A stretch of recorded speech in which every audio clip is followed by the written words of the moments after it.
सन 1962 में सेना व शत्रु की शक्ति व कमजोरियों के आकलन की कमी के कारण भयानक परिणाम सामने आया। सबसे महत्वपूर्ण यह है कि निर्णय के विरुद्ध तर्क करने की अक्षमता, चाहे जिस किसी भी कारण से रही हो, ने परिहार्य परिस्थिति तक पहुंचा दिया था। जब प्रधानमंत्री श्रीमती इंदिरा गांधी ने अप्रैल 1971 में कमांडर मानेकशॉ से युद्ध की बात कही, तब उन्होंने प्रधानमंत्री से कमान श्रृंखला बनाने की बात कही थी। इसके लिए भी चारित्रिक मनोबल की आवश्यकता थी। कमान श्रृंखला का अर्थ था सशस्त्र सेना में कमान की एक ऐसी रचना जिसमें आदेशों को उचित रूप से उच्च कमांडर से सहयोगी कमांडरों तक पहुंचाया जाता है। इस व्यवस्था में आदेशों के कार्यान्वयन को सुचारू रूप से संचालित करने या निर्णय या सूचनाओं को वापस निम्न व्यवस्था से उच्च तक ले जाना, जिससे किसी भी निर्णय तक पहुंचने में आसानी हो, भी शामिल किया जाता है। युद्ध में किसी राष्ट्र की हार तभी होती है जब उसके कमांडर कमान श्रृंखला के प्रति सजग नहीं होते हैं। मानेकशॉ का कहना था कि सन 1962 की पराजय इस नियम के उल्लंघन का सबसे उपयुक्त उदाहरण है। युद्ध के मैदान में कोर कमांडर ने रक्षा मंत्री, प्रधानमंत्री कार्यालय से सीधा आदेश लिया था। कमान श्रृंखला का पालन नहीं किया गया और उन्होंने जो किया उसके लिए खेद करने का समय उन्हें नहीं दिया गया। यह उन नेताओं के चरित्र लक्षण का परिणाम था जिन्होंने अपनी शक्ति उपयोग राजनीतिक इच्छा और सैन्य कार्रवाई के लिए किया।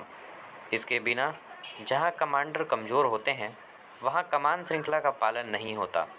इस बात का भी विरोध किया गया, लेकिन प्रधानमंत्री श्रीमती इंदिरा गांधी ने सन 1962 के युद्ध के परिणाम से कुछ सीखा और कमांडर को कमान श्रृंखला बनाने के निर्देश दिए, जो युद्ध संचालन में महत्वपूर्ण कारक हैं।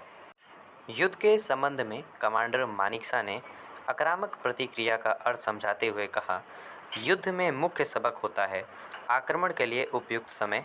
सुरक्षात्मक दृष्टि से भी युद्ध नीति तैयार होनी चाहिए, तब भी भावना आक्रामक होनी चाहिए और युद्ध के मैदान में हर सिपाही युद्ध के लिए तैयार रहना चाहिए।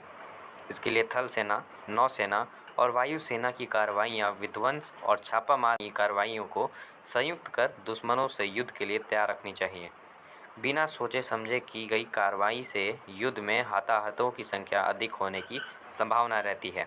मानेकशॉ का कहना था कि युद्ध वैश्विक वातावरण अत्यधिक खतरनाक होता है और उच्च पद पर आसीन सैन्य कमांडर उतना ही अधिक खतरनाक होता है जितनी लंबी उसकी सैन्य सेवा होती है। वे जानते थे कि सैन्य उच्च अधिकारी को है मेजर से लेकर ब्रिगेडियर तक कोई कोर्स नहीं होता था। अतः उन्होंने कर्नल के लिए एक कोर्स की शुरुआत की जिसका नाम हायर कमांड कोर्स रखा गया।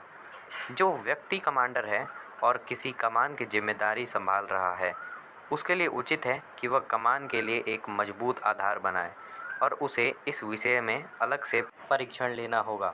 अतः कमान की जिम्मेदारी उपयुक्त व्यक्ति को सौंपी जाए। मानेकशॉ का कहना था कि कमांडर को होमवर्क करना चाहिए। केवल यही नहीं, उन्हें पूरे समय आगे की ओर देखते हुए भविष्य के लिए निर्णय लेना चाहिए जो सेना के हित में हो। कमांडर को एक इच्छा वक्ता एवं श्रोता होना चाहिए। उसे दूसरों से सलाह लेने में हिचकिचाहट नहीं होनी चाहिए। कमांडर को चाहिए कि वह सभी को साथ लेकर चले, झूठे वादे न करे।